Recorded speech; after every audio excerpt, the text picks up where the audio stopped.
Brigitte Lahaie, Sud Radio, c'est l'instant Sexy News. Eh bien, nous retrouvons Philippe Bruneau, Arthur Vernon. Vous allez nous parler de quoi ? De quoi allez-vous nous parler ? Écoutez, moi j'avais mis Valentino à l'approche, un peu comme on parle des trains maintenant. Attention, il s'approche. Comment on le dit des trains ? Quai numéro 69. Voilà, exactement. Valentino. La Saint-Valentin, c'est dans quelques jours. Mais Brigitte, savez-vous ce que l'on fête ce jour-là ? Alors, je vais dire l'amour, mais si vous me posez la question, c'est certainement qu'il y a autre chose. Pourquoi on a choisi le 14 février ? Saint-Valentin, le fameux Saint-Valentin fut décapité le 14 février 268. C'est-à-dire c'est une décapitation que nous fêtons le 14 février. Mais on perd la tête quand on est amoureux. On perd la tête. Alors, curieuse fête que cette Saint-Valentin, pourquoi il a été décapité ? Ravivait chaque année le jour de sa mise à mort, en représailles aux conversions au christianisme qu'il suscita après avoir guéri une jeune fille qui était aveugle de naissance. Et comme tous les symboles ne viennent jamais seuls, vous savez, c'était à l'époque souvent le nom qui faisait les caractéristiques, les propriétés. Le nom de Valentinus lui confère ses pouvoirs. En latin, Valentia, ça désigne la force physique, le courage, la vigueur. Valentin est par définition un homme fort et déterminé, l'amoureux idéal. La légende s'est ensuite mêlée, qui raconte que l'empereur Claude, voulant interdire le mariage pour disposer d'hommes à envoyer à la guerre, eh bien il apprend que Valentin marie les chrétiens. Et il ordonne son arrestation, parce que s'il les marie, ils vont pas pouvoir partir. Et c'est ainsi que Valentin va devenir un symbole du mariage, et 2 siècles plus tard, le pape décide d'en finir. C'est-à-dire qu'il y avait une très grande fête, les Lupercales, qui est une fête orgiaque de l'approche du printemps. C'était du 13 au 15 février. Et il va annuler cette fête pour la remplacer par le 14 février. 2 siècles plus tard encore, le titre de patron des amoureux lui sera attribué. Voilà l'histoire de Valentin. Moi, c'est pas ça très me drôle. chagrine. Valentin devient le patron des amoureux, mais moi, ce qui me chagrine, c'est que on fêterait une décapitation. Alors, à tout choisir, j'en ai trouvé un autre. Je lui préfère un autre Valentin. Un grand séducteur. Vous voyez lequel ? Le plus grand des séducteurs. Rudolf Valentino. Et alors, c'est formidable, Brigitte.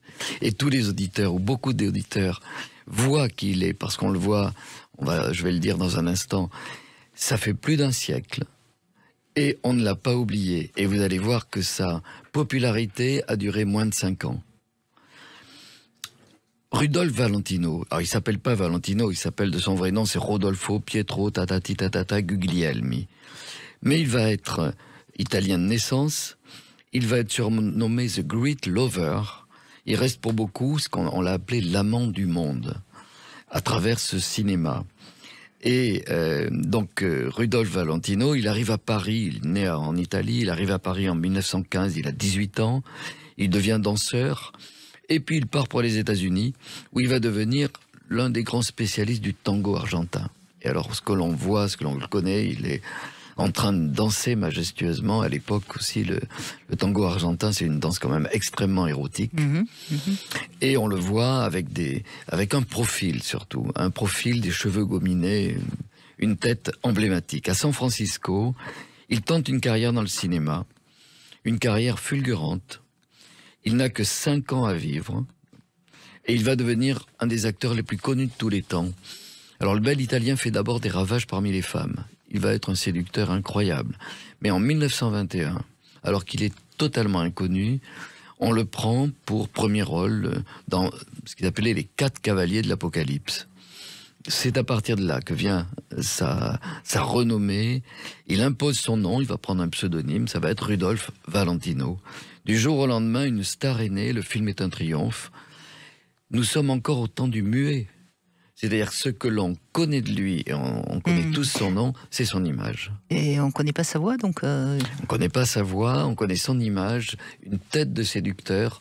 D'abord, une pomme d'Adam qui est très masculine, un nez droit, des cheveux gominés, et puis cette allure d'homme très fort sur lequel on peut peut-être se reposer.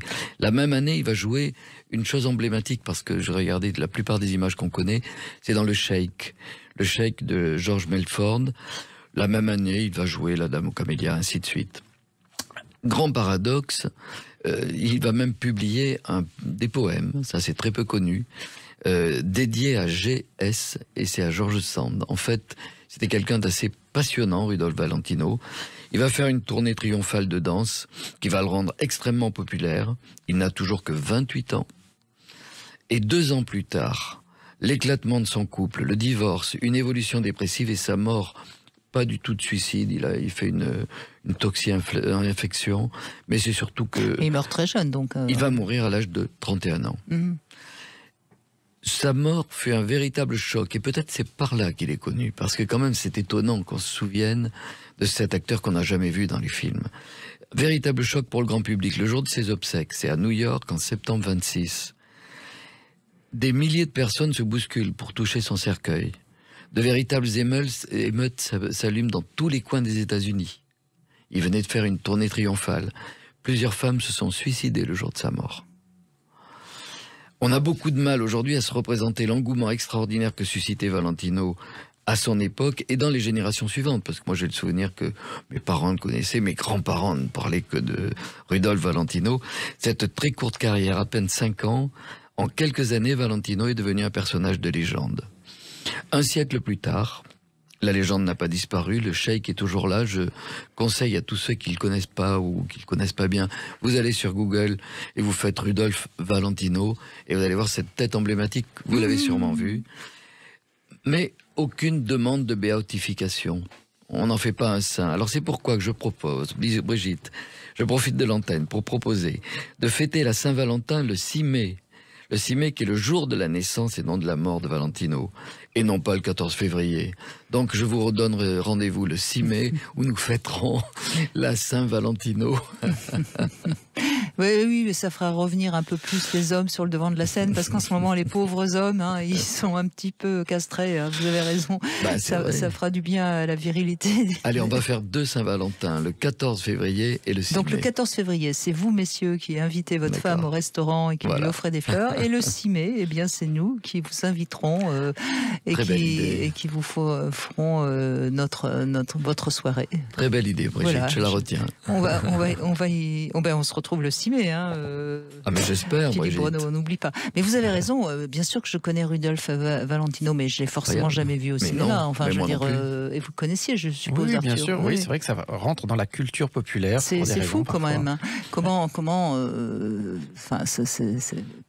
C'est formidable qu'en faisant la chronique, moi j'ai découvert 2 choses. D'abord parce que j'étais parti sur Saint-Valentin et dire autre chose. Je découvre que c'est le jour de sa décapitation. J'avais jamais vu ça. Et deuxièmement, la carrière en quelques années de Rudolph Valentino. Donc formidable. Merci Brigitte pour les chroniques. Mais c'est nous, parce que qu'est-ce qu'on apprend grâce à vous, Philippe Bruno. Et puis grâce bien sûr aussi à vos livres, notamment cette merveilleuse bande dessinée, L'incroyable histoire du sexe, qui est maintenant dans une édition intégrale aux éditions Les Arènes. Merci Philippe. À bientôt. Merci beaucoup.